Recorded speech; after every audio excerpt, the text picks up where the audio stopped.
നിങ്ങളുടെ മനസ്സിൽ ഈ ലോകം നന്നാവുമോ ഇല്ലയോ എന്നതിനെ പറ്റി പോസിറ്റീവായിട്ടാണോ നെഗറ്റീവായിട്ടാണോ ചിന്തിക്കുന്നതെന്ന് ഒന്ന് നോക്കട്ടെ. നിങ്ങൾ ഇപ്പോൾ വെറും ക്ലാസ്സിലെ വിദ്യാർത്ഥികളായിട്ട് കുറച്ചു നേരം ഇരിക്കുമോ? നിങ്ങൾ വലിയ ആളല്ലായിരിക്കും, പക്ഷെ ഒന്നും അല്ലാതെ വെറും വിദ്യാർത്ഥികളാകുക. ഞാനൊരു വാക്ക് പറയും, തൊട്ടടുത്ത വാക്ക് നിങ്ങൾ മനസ്സ് തോന്നുന്ന വിളിച്ചു പറയണം. പറയോ? ഞാൻ പറയുന്നതിൻ്റെ തൊട്ടടുത്ത വാക്ക് മനസ്സ് തോന്നുന്ന വിളിച്ചു പറയോ? റെഡിയാണോ? പറയട്ടെ. ഒരു കാലത്തും നന്നാവില്ല, ഗുണം പിടിക്കൂല. വേണ്ട, ഒരു കാലത്തും നന്നാവില്ല, ഗുണം പിടിക്കൂല, അല്ലേ? അപ്പൊ നിങ്ങളെ മനസ്സിൽ നെഗറ്റീവോ പോസിറ്റീവോ? ഞാൻ ഉദ്ദേശിച്ചത് അതല്ല.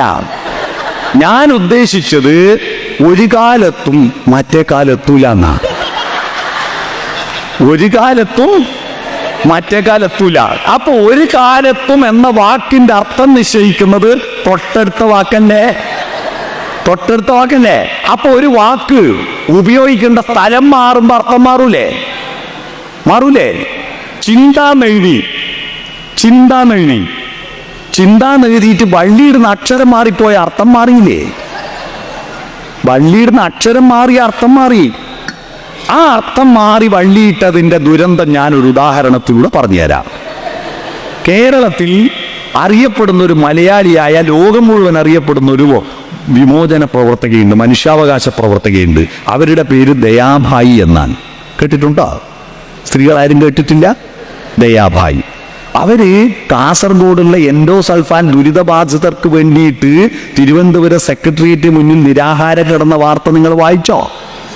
ആ വാർത്ത വരുമ്പോൾ ഞാൻ ചെറുപ്പക്കാരുടെയും യുവാക്കളുടെയും കുട്ടികളുടെയും എല്ലാം, കോളേജ് വിദ്യാർത്ഥികളുടെ എല്ലാം പ്രൊഫൈൽ നോക്കി, ഫേസ്ബുക്ക് നോക്കി, വാട്സപ്പ് നോക്കി, എല്ലാറ്റിലും ഒന്നിൽ പോലും ദയാഭായിയെ പറ്റി ഒരക്ഷരമില്ല, ഒരു കമൻ്റ് ഇല്ല, ഒരഭിപ്രായമില്ല, ആരും പറഞ്ഞില്ല. കാരണം അവർ നല്ല ചിന്തയുള്ള സ്ത്രീയാണ്, ചിന്തയ്ക്ക് പ്രാധാന്യം കൊടുക്കുന്ന സ്ത്രീയാണ്. അവരെ മൈൻഡ് ചെയ്തില്ല കേരളത്തിലെ യുവാക്കള്. ഒരു ചെറുപ്പക്കാരൻ അവരുടെ ബാഗും 17,000 രൂപയും പാസ്പോർട്ടെല്ലാം വെച്ച ബാഗ് എടുത്തിട്ട് ഓടിക്കളഞ്ഞു. അവരിപ്പം ഡ്യൂപ്ലിക്കേറ്റ് പാസ്പോർട്ടിന് നടക്കുക. മന്ത്രിമാര് പോയി ഇടപെട്ട് അവരുടെ പ്രശ്നം തീർത്തു. പക്ഷെ ഞാൻ അത്ഭുതപ്പെടുന്ന അതല്ല. 2 മാസം കഴിഞ്ഞപ്പോ മറ്റൊരു സ്ത്രീ കൊച്ചിയിൽ വന്നു. ആ സ്ത്രീയെ കാണാൻ വേണ്ടി കേരളത്തിലെ 2 ലക്ഷം ചെറുപ്പക്കാർ വണ്ടി പിടിച്ചിട്ട് അവിടെ വന്നു. അവരുടെ ചിന്തയുടെ ഒരു തെല്ല് ഒരു മാധ്യമത്തിലോ ലേഖനത്തിലോ ചാനലിലോ ഇതുവരെ പറയുന്നത് കേട്ടിട്ടില്ല. പക്ഷെ പിന്നെ എന്തെന്ന് കാണാനാ പോയെ? ചിന്തന്റെ അക്ഷരം മാറ്റിയിട്ടിട്ട് കുലുക്കി നൃത്തം ചെയ്യുന്ന സണ്ണി ലിയോണിനെ കാണാനാ പോയെ.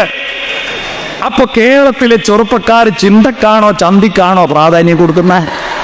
നിങ്ങൾ ആലോചിക്കുക. ഇതാ വിഷയം. വെക്കേണ്ട സാധനം വെക്കേണ്ടടുത്ത് വെക്കണം.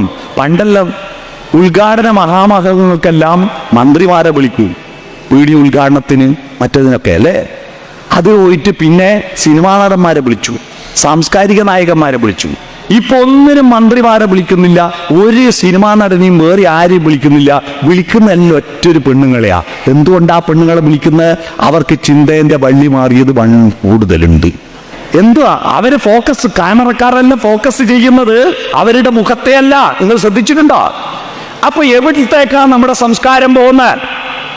ഇതാണ് നമ്മുടെ കുടുംബങ്ങളിൽ നിന്ന് ശരീര കേന്ദ്രീകൃതമായി വളർത്തിയെടുക്കുന്ന സംസ്കാരമാണ് മാലിന്യം.